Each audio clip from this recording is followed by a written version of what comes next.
Welcome, educators. This is the Educator's Guide to Emotional and Behavioral Challenges.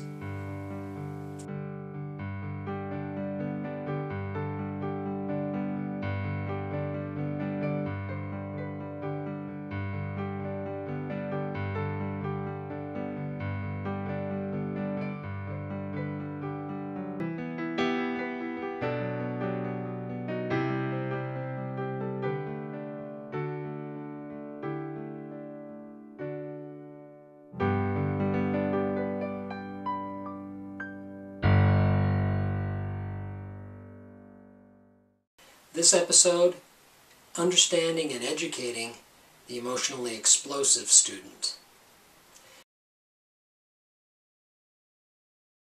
The intended audience for this presentation, really any adult in the school system who interacts with students. This means teachers, administrators, counselors, and support staff. If you look at kids that have disruptive behavior disorders, interactions with adults are about 15 negative messages for every positive, validating message. That's quite a diet of negativity. The research shows that school cultures that really focus on this issue, the use of descriptive praise and validation, simply have fewer behavior problems. And the kids that are not problem students, those kids behave better too. The effective ratio appears to be 5 to 1. Positive to negative. 5 validating statements to every harsh cue, correction, or criticism. So what do I mean by validation? Well, validation is empathic communication. It's used to convey understanding. It says, I get it. I see how this could be frustrating. I don't like to sit still for a long time either. Life is full of frustrating things. When I get frustrated, sometimes I feel it in my muscles, or my stomach, or my chest. Where do you feel it when you're starting to get angry? This is different from, Jerry, come on. This math is review. It's nothing to get upset about. Now sit still, get back to work, and if you don't finish, you're not going to go out to recess. I'm done. What do I mean by descriptive praise? Descriptive praise identifies in specific behavioral terms the skills used to produce desirable behavior. Instead of, Jerry, you're having a good morning. Descriptive praise would be, Jerry, I like to see how you're sitting still. I know it's hard for you to do that. And when you got frustrated a few minutes ago, I saw that you turned over your paper for a few minutes, you took a few deep breaths, and you calmed down. And then you tried it again, and it's done. High five. Which one of your 3 safe ways did you use? It must have been the breathing. Work with the student to correct problems and avoid focusing on the blame. Too many times these students have heard over and over what they did wrong yesterday, what they did wrong last week, and maybe even what they did wrong the year before. You want to give them an opportunity to make it right. And this gives you an opportunity to model victim empathy. For example, if a student has caused personal harm or damaged property, focus on how to fix the mistake. Help them make it right. Of course, this needs to be done once Jerry has calmed down. Assume that Jerry wants to make things better. This is a teachable moment for you and for Jerry. When making things right involves another person's wounded feelings or bodies, it's much more difficult. Try this correct the problem intervention first with more minor problems. For example, Jerry, you ripped down the papers on the bulletin board. Can you please stay with me and help hold them up while I staple them in? The other thing to try sometimes is a little self-deprecating humor. When things get stuck and kids aren't moving, humor can be a way to break it up. Now you have to have the right relationship, and you never focus the humor on the student, but on yourself. Many times I'm asked to go get kids like Jerry out of the classroom because they're acting up or refusing to do their work. That's a lot of pressure. It's pressure on me and it's pressure on Jerry.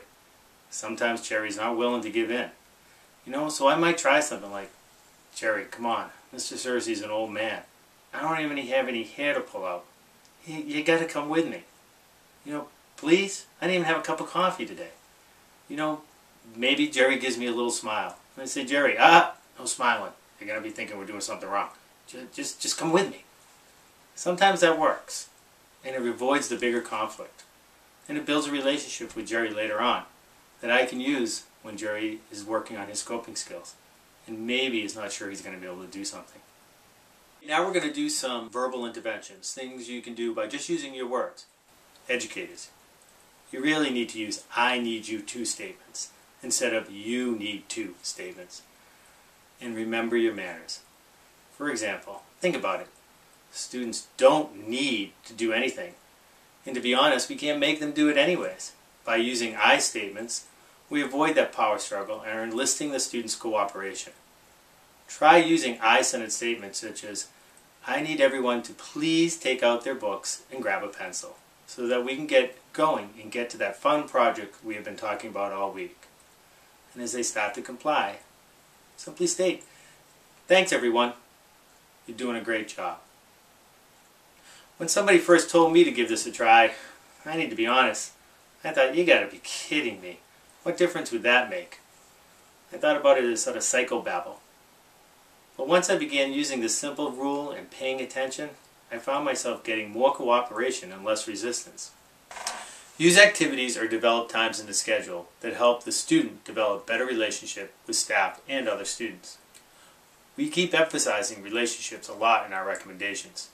It really is your most powerful tool in the intervention toolbox. For example, these easy relationship builders are very important to all students, but especially those who have experienced school as a difficult, dangerous, and really unwelcoming place. You can do informal things such as greeting at the door or asking questions about some personal preference. Hey, did you beat that level on Super Mario Brothers? Or things that take a little advanced planning and cooperation for others, such as asking Jerry to come after class or during recess with another student to help you rearrange the classroom, or to go to the cafeteria after lunch and clean up with the custodian. You get the idea. These things are ways to build a collaborative relationship between you and the student. And you're going to need them later, maybe even today, to help de-escalate an explosive situation. Identify a timeout area where the student can go to regroup when disruptive or uncooperative, and use that area not as a punishment, but as a place to work through difficult situations. The use of self-timeouts or even teacher-directed timeout is an extremely important coping skill. Think about yourself. How many times today did you give yourself a self-timeout? Did you walk away for a few moments from that frustrating student? We all give ourselves self-timeouts. Sometimes literally, physically we get up and move. Other times we sort of shut the world down. These are skills that many of our explosive students don't have. And using time away or time out in an effective manner like this helps them develop those skills. We can't tell you exactly how to do this in your classroom, but what we can tell you is that in talking with students that have these kinds of explosions, they keep repeating, I just needed a place to go, a place to calm down, a place to be alone, so that I could get myself back under control. What we're saying is you have to give them that space, give them that location. And you know what? Jerry's not the only one in your class who may need that once in a while. This could be a place for other kids to go when they're feeling frustrated, sad, or upset. Make it a classroom intervention, not an intervention just specifically for Jerry. Timeout areas vary depending on your situation in your classroom. For older kids, you might have them sit outside in the area in the hallway. This may work if you don't have too much traffic going by. In other situations, you may have to identify a particular area in the room. We've even made recommendations for teachers of younger students to have a tent or a blocked off area with beanbag chairs for the student to go de-escalate and then work on the problem. This really has to do with your situation. If Jerry goes to timeout either by being cued, not commanded, cued, or goes on his own and does the timeout appropriately, this should be something that's reinforced.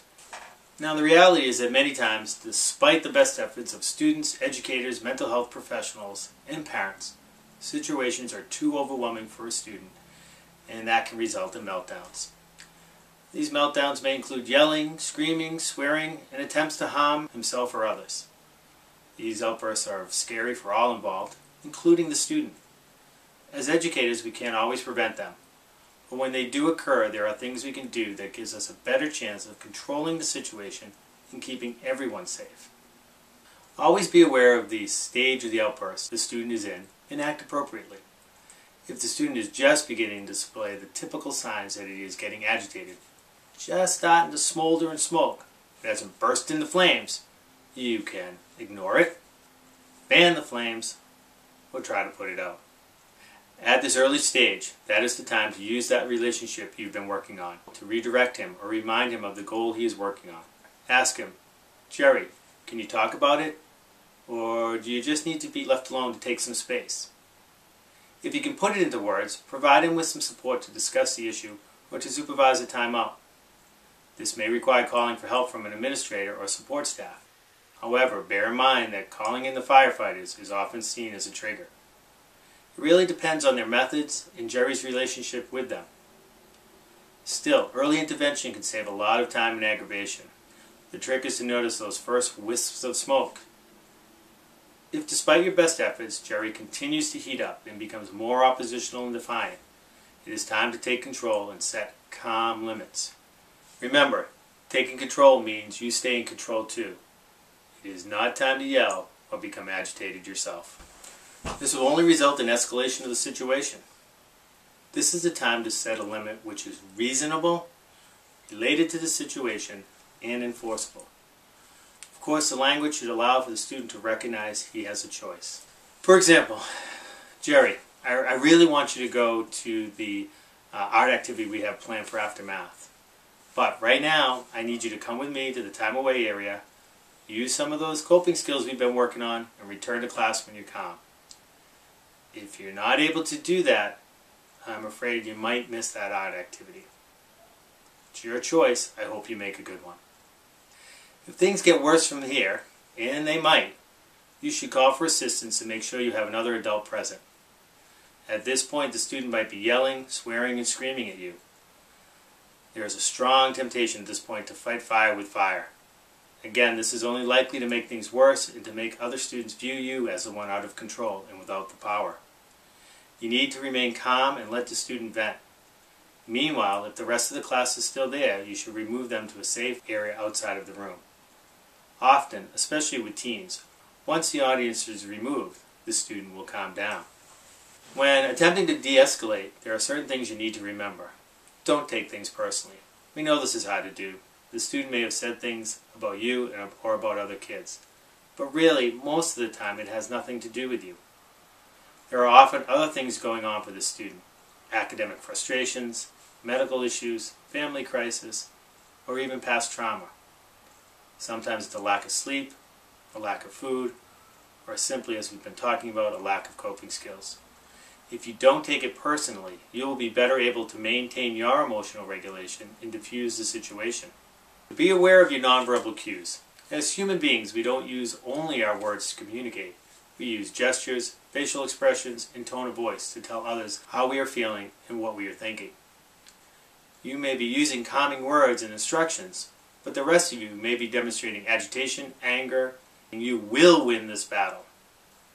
The agitated student will pick up on those signs and will respond negatively. Be aware of that and keep those gestures and facial expressions calm and neutral. Maintain personal space. When people are agitated, upset, or angry, the frontal lobes are not working as well as they should be. Instead, the more primitive part of the brain is taking control. The fight or flight response is revving up. If you get too close to a person in this emotional state, you may increase the activity in this area of the brain and cause the likelihood of that person to run or to hit. Stay back a little, 3 feet or so, for your own protection to help de-escalate the situation. 3 feet usually is a little outside the swinging distance, if you know what I mean. If as an educator you follow these simple rules, you are more likely to keep everyone safe if the explosive child has that outburst. However, if you are working with students with these tendencies, we would recommend that you get formal training in de-escalation and safe physical management.